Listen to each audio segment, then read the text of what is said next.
बन्सल क्लासेसच्या माध्यमातून घेतल्या गेलेल्या परीक्षेच्या निमित्तानं गुणवंतांचा सत्कार, यशवंतांचं कौतुक होत असताना तुम्ही व्याख्यानासाठी जयवंताला बोलवून भगवंतालाही हेवा वाटेल असं दान त्याच्यात जोंधळीत टाकलं, त्याबद्दल सुरुवातीलाच आपल्या सर्वांचं मनापासून आभार मानतो. त्या निमित्ताने इथं आवर्जून उपस्थित असलेले या भागाचे आमदार साहेब, ज्यांचं भाषण ऐकून आपल्याला समाधान वाटतं, ते आदरणीय समाधान साहेब, विचारपीठावरील सर्व मान्यवर, या संस्थेचे सर्व आदरणीय भास्कर दादा, माझे मार्गदर्शक आदरणीय अशोकजी माळी साहेब, ज्यांचं नितांत सुंदर असं निवेदन या परिसराला सातत्यानं ऐकायला मिळतं आणि आपल्या शब्द सामर्थ्यावरती स्वतःची ओळख निर्माण करणारे माझे मार्गदर्शक मित्र आदरणीय अंकुशजी गाजरे सर, ज्यांनी पंढरीचा परिवार नावाचं युट्यूब चॅनेल काढलं आणि लाखो व्ह्यूच्या माध्यमातून जयवंत आवटेला महाराष्ट्राच्या कानाकोपऱ्यात पोचवलं, ते आदरणीय सतीशजी साहेब आणि आपण सगळेजण. इतकं सगळं सुरुवातीला पाहिल्यानंतर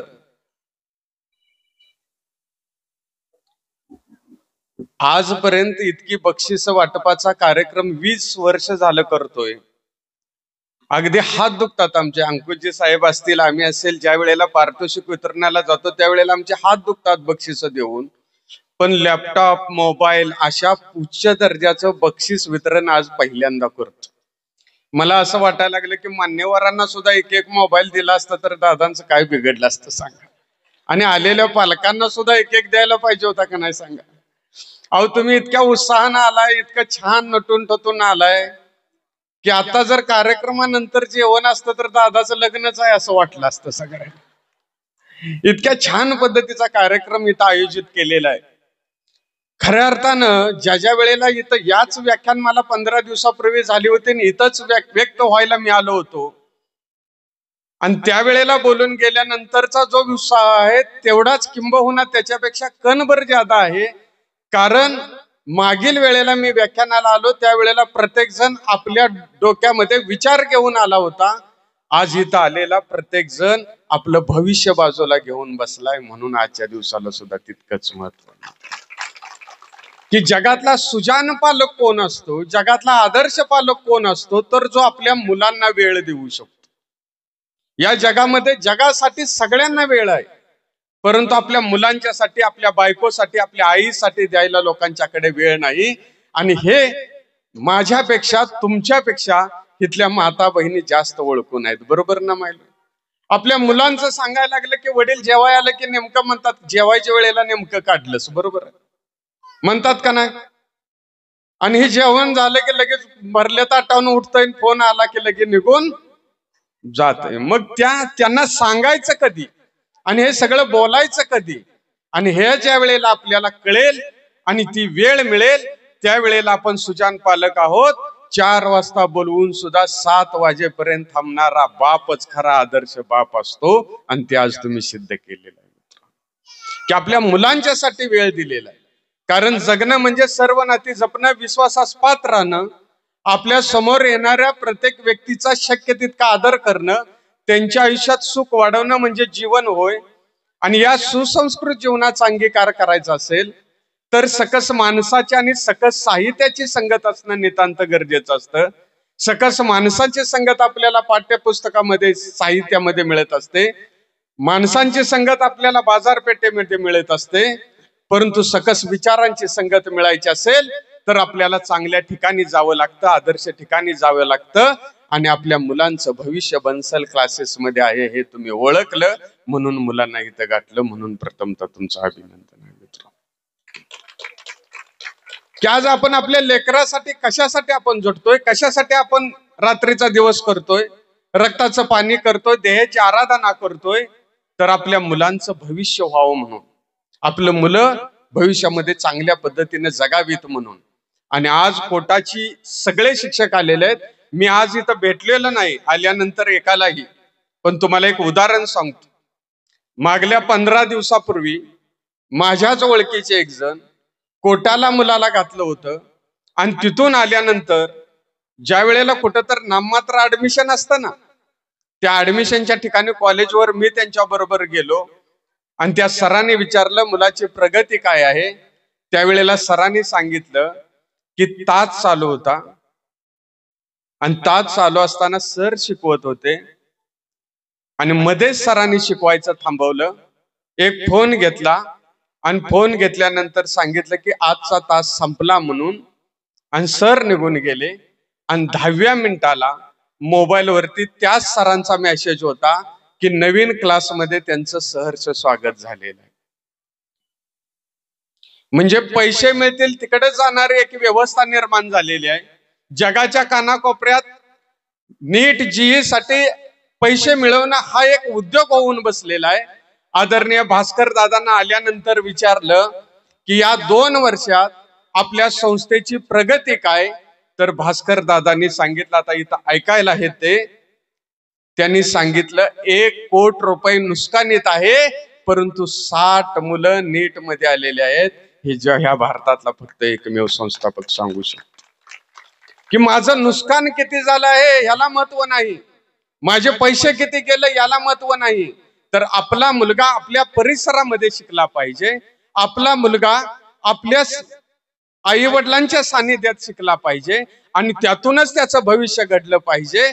कारण ज्या वेळेला आई वडिलांच्या पासून मुलगा लांब असतो त्यावेळेला काय होतं हे आपण 4-4 दिवसाला मोबाईलवरती आणि बातम्यामध्ये बघतो. माई माऊली,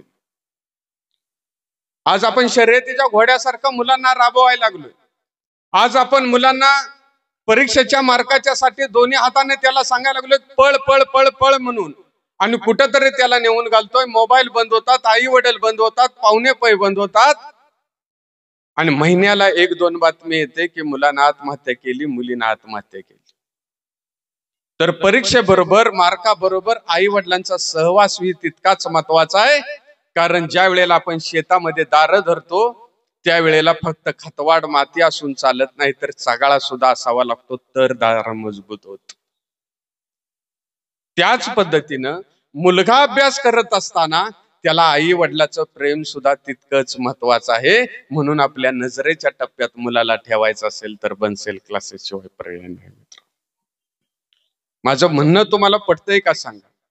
आपण मुलाला काय म्हणतो की मुलगा आपला काही झालं तरी आला पाहिजे, यशस्वी झाला पाहिजे, ही गोष्ट खरी आहे. परंतु त्याला एखाद्या कोपऱ्यात जगाच्या कुठेतरी टाकून, देशाच्या एका कोपऱ्यात कुठेतरी टाकून 2-4 लाख 5 लाख 20 लाख फी भरून त्याचं भविष्य घडू शकणार नाही. तो मानसिक दृष्ट्या रुग्ण होईल, तो विचारानं कमकुवत होईल, आणि भविष्यामध्ये तो एक आदर्श मुलगा, आदर्श बाप आणि आदर्श आई म्हणून तो समाजापुढे आपल्याला किंमत देणार नाही. समाजामध्ये त्याला संवेदनशीलतेने जगायचं असेल, समाजाला मध्ये त्याला जर प्रगती पथावर जायचं असेल, तर निश्चितपणानं त्याला आपलं माती पाणी वातावरण पाहिजे. सफरचंद इथं काश्मीर मधला आणून इथं सफरचंदाचं झाड लावून चालेल का हो?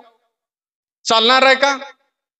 इथं जर चिनार वृक्षाचं रोप आणलं लावलं तर चालेल का?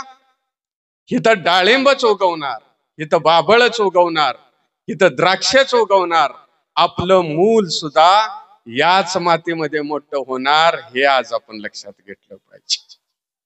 कारण त्यासाठीच हे सगळं असतं आणि त्याचसाठी लढायचं असतं.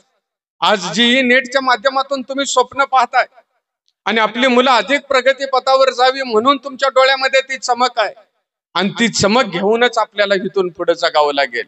कारण संपत्तीच्या बळावर आपण कितीही संपत्ती मिळवून पुढे ठेवली तर मुलं उद्या उभी राहणार नाहीत. आणि त्याचं सगळ्यात मोठं उदाहरण सांगतो. आमचे एकत्र कुटुंब आहे माई माऊली, आणि आमच्या भावाची म्हणजे हिची धाकटी बहीण छोटी आहे, हुशार होती, आणि तिला शाळेमध्ये घालत असताना फी भरायचं, इकडे करायचं तिकडे करायचं, सगळे तास बीस सगळे जिथले तिथं सगळं काही चुलता म्हणून मला करता येत होतं ते केलं. एक दिवस बसल्यानंतर मला सहज ती म्हणाली, 4थी मध्ये होती, आणि मला म्हणाली की नाना मला डोमिनोचा पिझ्झा खायचा. त्यावेळेला पिझ्झा सांगली शिवाय मिळायचा नाही. सांगली जिल्हा आमचं 40 किलोमीटरचं अंतर आहे. मी तिला गाडीवर घेतली, गाडीवरनं नेली तिथं, तिला तो पिझ्झा चारला, माग आणला. काळाचा ओघ निघून गेला, ती अभ्यास करत गेली, प्रगती पथावर जात गेली. आज ते असेंचर कंपनीमध्ये जॉबला लागली, तिला पहिला पगार झाला, ती कुंडलमध्ये आली आणि मला म्हणली नाना सांगलीला जायचंय. मी सांगलीला गेलो. आता या मुलीच्या हातात आहे तो आयफोन, तिने ₹1,00,000 आयफोन मला घेऊन दिला, कॉलर माईक घेऊन दिला. त्याच डेमिनोच्या पिझ्झाच्या दुकानामध्ये नेलं, त्याच टेबलवर मला बसवलं आणि मला तो पिझ्झा खायला लावला. आज ती माझी आई झाली होती त्या क्षणाला. आज माझ्या घरामध्ये आला तर हॉल भरेल एवढ्या ट्रॉफ्या आहेत, पण माझ्या पुतणीनं मला ₹200 दिलेला पिझ्झा मला लाख मोलाचा आहे. कारण हे सगळं घडतं कधी तर शिक्षणाच्या बळावर घडतं. आज आपण इथं बसलेलो आहे. आज जर म्हणलं असतं, आज मी सांगतो इथे एकही पालक इथं बसलेला आहे, 10 वर्षानं यांच्याकडे जर बघितलं तर पालक जसाच्या तसाच असणार प्रगतीवर. आई म्हणून तुम्ही सुद्धा तशाच असणार आहे. परंतु ह्या मुली मात्र कोणत्या जातीच्या आहेत, कोणत्या धर्माच्या आहेत, कोणत्या आर्थिक परिस्थितीवर राहणार नाहीत. 10 वर्षानं जिच्या घरात आज भाजी भाकरी असेल, त्या मुलीच्या घरामध्ये सुद्धा लाल दिव्याची गाडी असणार आहे. कारण शिक्षणाच्या बळावर प्रगती होते. कर्तृत्वाच्या बळावर प्रगती होण्याचे मार्ग संपलेले. आज शिक्षणच आपल्याला पुढे नेऊ शकतं. शिक्षणाच्या बळावर माणूस उभा राहू शकतो. अंजनी सारख्या एका खेड्यामधला राहुल महाडिक नावाचा एक मुलगा जिल्हा परिषदच्या शाळेमध्ये शिकत होता. त्यांचे आई वडील शेती करत होते. तो मुलगा असाच बाळानं शिकला आणि आज MD डॉक्टर झाला. हार्टचं ऑपरेशन करायला लागला. भारतीय विद्यापीठामध्ये हार्टचं ऑपरेशन करताना ओपन हार्ट ऑपरेशन करायला त्यांची तारीख होती आणि मी पाहुण्यांना घेऊन गेलो होतो. सगळा स्टाफ तिथं होता. महाडिक सर येणार आहेत, महाडिक सर येणार आहेत म्हणायला लागले आणि मी म्हटलं नाही, माझे मित्र आहेत, कारण खूप मोठा व्यक्ती झालेला आहे. आणि दवाखान्यात काय माणूस असा जॅकेट घालून जात नाही. दवाखान्यात जातो तो पेशंटच्याच रूपानं जातो, बरोबर ना. तो काय असा आयटीत जाऊ शकत नाही. त्यामुळे स्टाफवाल्यांना वाटलं हा कोण आहे तवाच. ते म्हणले महाडिक सरांना फोन करतो आणि ते कधी येणार आहेत विचारतो. मी म्हटलं फक्त एक सांगा की जयवंत आवटे आलं. त्यांना फोन केला आणि त्यांनी सांगितलं जयवंत आवटे आलेत म्हणून. त्यांनी लगेच म्हणले की ते माझे मित्र आहेत, त्यांना 10 मिनिटं थांबाय सांगा, मी आल्याशिवाय जाऊ नको. म्हणजे चिंचणी सारख्या खेड्यातलं शेतात राबणारं पोरगा आज MD डॉक्टर होतय, हार्टचं ऑपरेशन करतय आणि दिवसामध्ये 10 हार्टचे ऑपरेशन करणारा आपल्या डोळ्या देखतचा मुलगा मोठा होतोय. आज खेड्यातला मुलगा, गरीबाचा मुलगाच मोठा होऊ शकतो. फक्त पुरी बासुंदी खाणारा आणि AC रूम मध्ये शिकणाराच मुलगा डॉक्टर इंजिनियर होणारे मक्तेदारी आज संपलेले. आज तुमची आमची सुद्धा मुलं शिकली पाहिजेत. तुमची आमची मुलं सुद्धा मोठी झाली पाहिजेत. या जगाच्या बाजारामध्ये अभिमानानं फिरली पाहिजेत. यासाठी आपल्याला शिक्षण घ्यायचं. आज मी तुम्हाला साधं उदाहरण सांगतो. आपण एखाद्याच्या घरी जातो का नाही, मायमौली जातो ना, आणि बसतो त्यावेळेला बाळ आपण असं सोडतो त्याला खेळायला. ती पोरग रांगत रांगत रांगत रांगत जाताना फ्रीज उघडत. फ्रीज उघडल्यावर आपलं लक्ष त्या फ्रीज कडे असतं का त्या बाईनं चहा ठेवलाय त्याच्याकडे असतो? बोला माझ्याशी, कुणीकडे असतं लक्ष? फ्रीज कडे असतं का? आपलं बाळ काय करतंय? ती महिला इकडे चहा करत असते आणि आपण बघत असतो आपलं पोरग काय करतं. मग आपण त्याला खुणवतो, खाली बस खाली बस म्हणतो का नाही नजरेनं. ती ऐकतं का हो? ते ऐकत. मग आपण ओळखतो ही बापाव गेलंय, ही खुणवून ऐकणार. मग आपण त्याला म्हणतो खाली बस. त्यावेळेला ती काय म्हणतात? असू दे, वो लहान आहे, असू दे, ते बाळ आहे. आणि लगेच त्याला चहा, त्यातले फ्रीज मधला केक काढून देतात, आईस्क्रीम देतात. पुन्हा ती चहा मागतं. त्यावेळेला आपण काय म्हणतो? आता फ्रीज मधला केक खाल्लायस, आईस्क्रीम खाल्लायस, आता चहा मागायचा. ती महिला काय म्हणते? असू दे, बाळ आहे. लगेच त्याला देते का नाही चहा? कप फोडला तर त्याला काय म्हणते का? रस्त्यानं आजोबा बरोबर पोरग निघाला, नातू निघाला, सगळं गाव म्हणतं का नाही माझं बाळ बाळ बाळ. त्याला चॉकलेट आणून देतं. आजी बरोबर दुकानात गेल्यावर बरणीतला दुकानदार चॉकलेट देतो का नाही बाळा? पण ते खरंच बाळ तितकं गोड असतं का हो? खरंच ते बाळ लोकांना प्रिय असतं का हो? आणि जर आईशिवाय ती जर एखाद्याच्या घरात गेलं आणि त्यानं जर फ्रीज उघडला आणि त्यातलं आईस्क्रीम काढलं, एका क्षणात ते बाळाचं कार्ट होईल का? म्हणजे आईशिवाय ते गेलं तर ते बाळ राहतं का? आजोबाशिवाय रस्त्यानं फिरलं तर ते बाळ राहतं का? मग आजीशिवाय आजोबाशिवाय ते जर जगामध्ये फिरायचं असेल तर त्याला तेवढा मान मिळणार आहे का? मग आयुष्यभर तुम्ही त्याची आई म्हणून त्याच्यासोबत फिरू शकणार आहे का? आयुष्य म्हणून बाप म्हणून त्याच्यासोबत तुम्ही फिरू शकणार आहे का? अजिबात नाही. मग आईशिवाय बापाशिवाय त्याला समाजात जर किंमत मिळवायची असेल तर आई आणि बापाची जागा घेणारा कोणीतरी असला पाहिजे. आणि तो म्हणजे काय आहे तर आपल्यातलं ज्ञान आहे, आपल्यातली कला आहे. आणि आपल्यातलं ज्ञान वाढावं म्हणून बन्सल क्लासेस आहे, भास्कर दादाचे प्रयत्न आहेत की आपली मुलं प्रगतीच्या बळावर, विद्वत्तेच्या बळावर समाजामध्ये पुढे गेली पाहिजे. बाळांनो, इथं तुम्ही सगळे, तुमची मम्मी ज्या वेळेला लग्नाला जाते त्यावेळेला जेवताना तुम्ही बघितलंय का? कधी बघितलंय तुम्ही? आता पुन्हा गेल्यानंतर बघा, लगेच बघू नका आता येणाऱ्या लग्नात. एक दोन लग्न जाऊ दे, मोठमोठं लग्न असतं, पंचपक्वानाचं जेवण असतं, सगळ्या महिला बसलेल्या असतात. त्या लग्न मालकाला काय वाटत असतं की आपण आता आपल्याला पंचपक्वानाचं जेवण घातलंय, आता ह्या महिलांना किती आनंद होत असेल. आम्रखंड आहे, पुरी आहे, भाजी आहे, आमटी आहे, आणि त्या महिला अशा सगळ्या त्या लग्नातल्या चवीने खातील असं वाटतं का नाही बाळांनो? पण लांबून बघा आपल्या आईकडं. आई आपल्या ज्या वेळेला जेवत असते त्यावेळेला एका कोपऱ्यामध्ये उभा राहायचं आणि त्या आईकडे बघायचं. आई ज्या वेळेला त्या ताटात आपला घास घालते आणि तो तोंडामध्ये घेते त्यावेळेला तो घास तिच्या नरड्यामध्ये अडकतो. तिला वाटत असतं हे श्रीमंत आहेत म्हणून यांनी लग्न मोठं केलं, माझ्या मुलीचं लग्न मी शिराभात घालून तर करू शकेन का? यांनी पैसे आहेत म्हणून डोली आणली, माझी मुलगी मी चांगली नटवून तर आणेन का? वाटतं का नाही माझी मुली? म्हणजे क्षणाक्षणाला तिला वाटत असतं की आपल्या मुलीचं कसं होणार. कारण ज्या दिवशी एखाद्या बाईला मूल होतं का नाही त्यावेळेला ती बाईची क्षणात आई होते आणि स्वतःची स्वप्न त्या क्षणाला ती विसरून जाते आणि मुलासाठी मुलीसाठी जगते. ज्या वेळेला रस्त्यानं आपली आई निघालेली असते, समोरने एखादी महिला निघून जाते, तिच्या अंगावर 20,000ची साडी असते, त्यावेळेला त्या आईला वाटत नाही की अशी साडी माझ्या अंगावर असावी, बरोबर ना? 10 तोळ्याचं घंटन असतं त्यावेळेला आईला वाटत नाही की आपल्या बी गळ्यात 10 तोळ्याचं घंटन असावं. तिला वाटतं याच्यापेक्षा फटकी साडी माझ्या अंगावर असली तरी चालेल, याच्यापेक्षा जुनी साडी माझ्या अंगावर असली तरी चालेल, माझ्या गळ्यात फक्त 2 काळं मन असले तरी चालतील, पण माझी मुलगी डॉक्टर म्हणून रस्त्यानं फिरली पाहिजे, माझी मुलगी इंजिनियर म्हणून रस्त्यानं फिरली पाहिजे.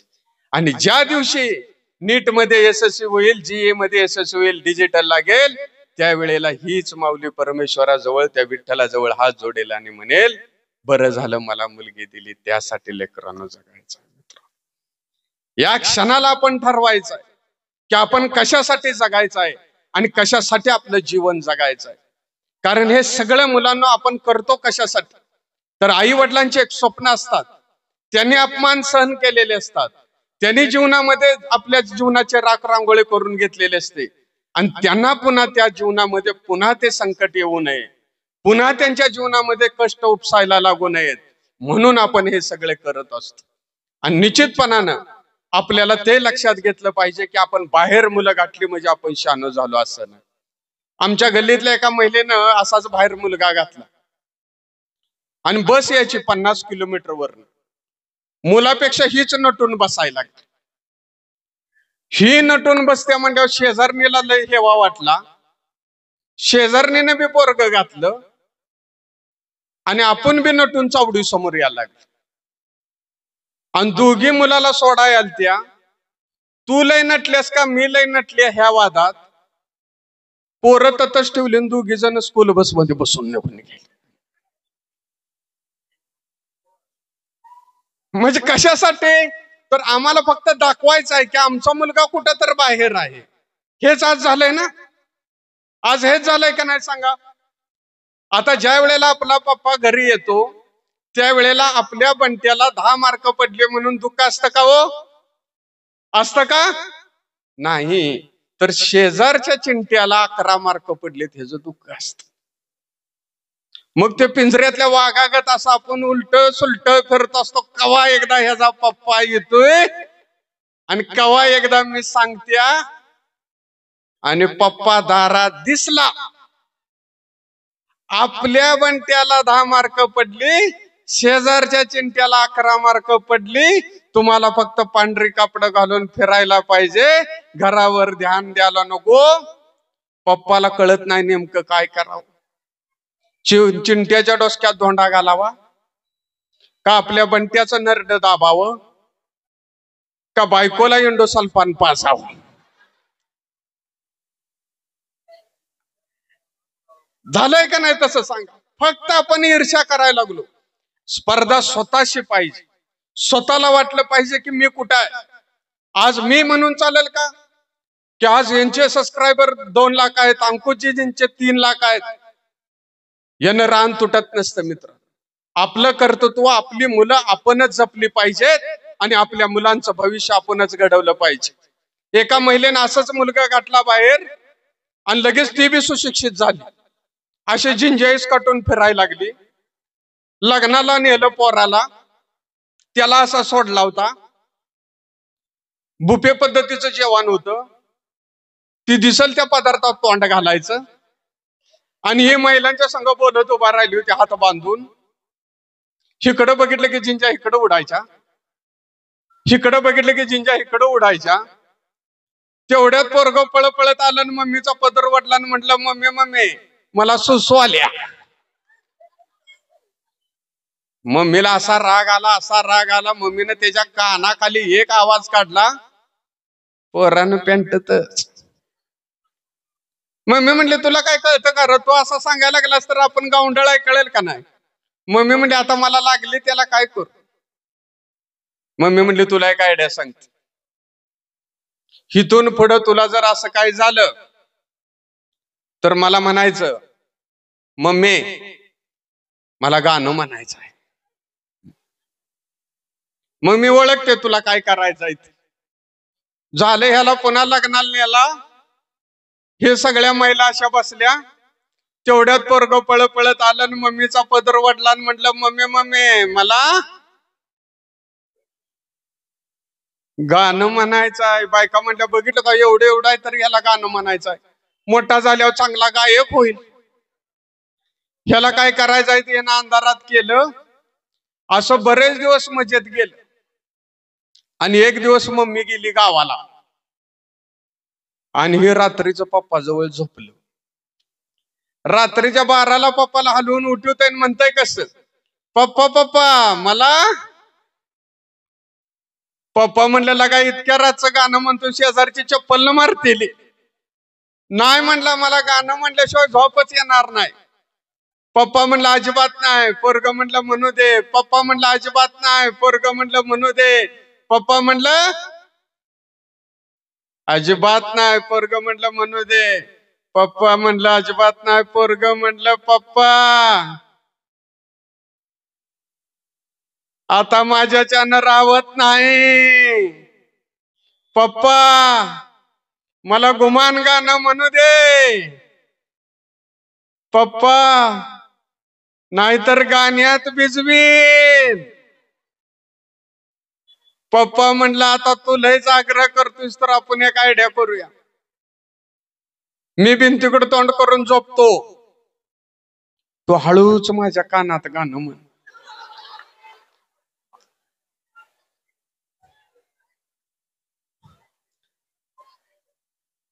म्हणजे कुठल्या लेवलला आपण निघालोय, कुठल्या विचारानं आपण पछाडलोय आणि आपल्यामध्ये ध्येय राहिलेलं नाही. फक्त आपल्याला फक्त काय करायचंय तर आला दिवस सारखा करून घालवायचा आहे आणि यासाठी हे सगळं चाललेलं आहे.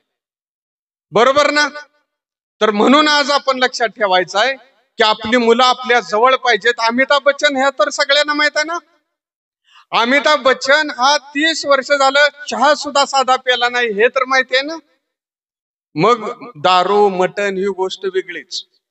अभिषेक बच्चन रात्रीचा 3ला आला तरी स्वतः दार उघडतो कोण? तर अमिताभ बच्चन उघडतो.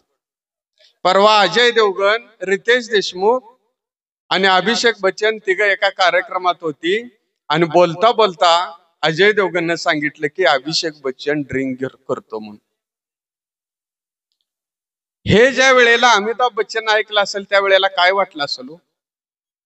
मग अमिताभ बच्चनच्या संस्कारामध्ये काय कमी पडलं असं आपल्याला वाटतंय का? अमिताभ बच्चनच्या वर्तन व्यवहारामध्ये कुठं कमी पडलं असं आपल्याला वाटतंय का? तर अमिताभ बच्चन आपल्या संस्कारामध्ये जराही कमी पडला नाही माय माऊलीनो.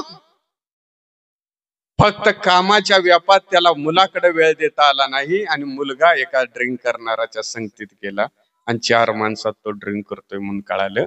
उभ्या आयुष्याच्या अमिताभ बच्चनच्या तत्वाचे निष्ठाची राख रांगोळी संगतीमुळे झाली.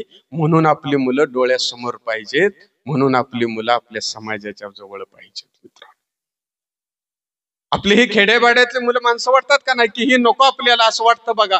आपला मुलगा कुठतर बाहेर घातला आपल्याला वाटतं ही शेजारी नको, ही अडाणी आहे, ही गरीब आहे, हिच्या नादाला लागायचं नाही. पण हीच माणसं उपयोगाला येतात, हीच माणसं आपल्याला उभी करतात.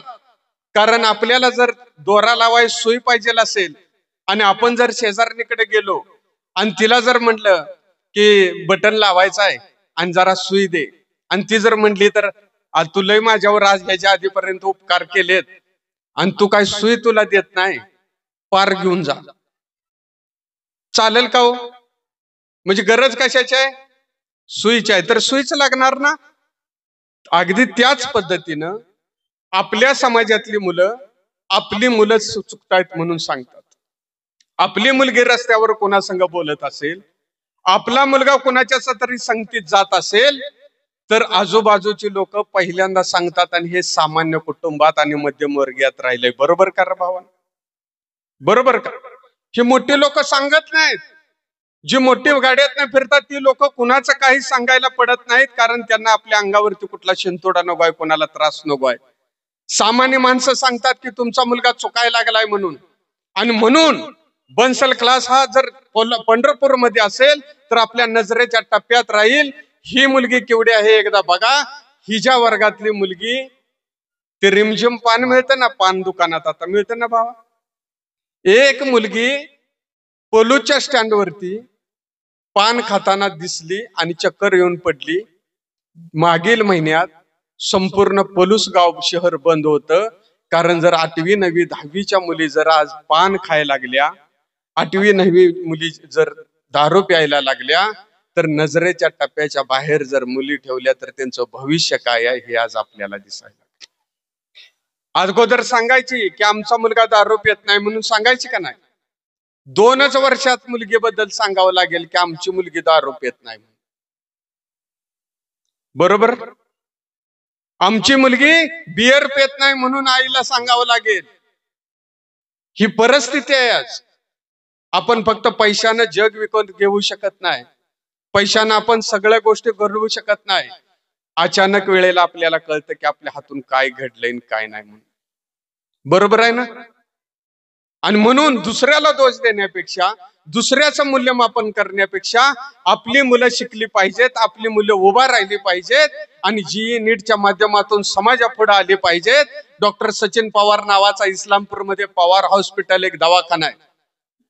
द्राक्षाच्या बागामध्ये वडिलांनी द्राक्षाची बाग केली, बागामध्ये पैसे मिळवले, मुलगा जी नीट मध्ये गाठला, MBBS झाला, आज बालरोग तज्ञ आहे, माझा मित्र आहे.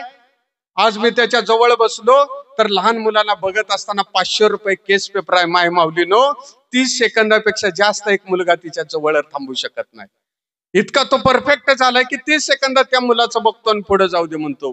500 रुपये केस पेपर आहे बाळा.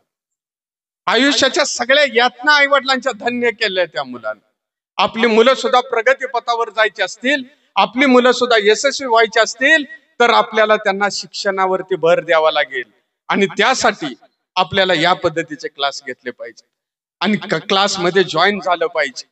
तुम्ही कुठल्या त्या भास्कर दादांना काही एखादी गिफ्ट देऊ नका, भास्कर दादांना बुके देऊ नका आपली मुलं यशस्वी झाली म्हणून. फक्त एक करा की तुमची मुलं ज्या वेळेला भविष्यात यशस्वी होतील, तुमची मुलं ज्या वेळेला डॉक्टर इंजिनियर होतील, आर्मीमध्ये अधिकारी होतील, त्यावेळेला फक्त म्हणा की भास्कर दादानी बन्सल क्लासेस आणला म्हणून आमच्या पोराचा उद्धार झाला. यासाठी हे सगळं.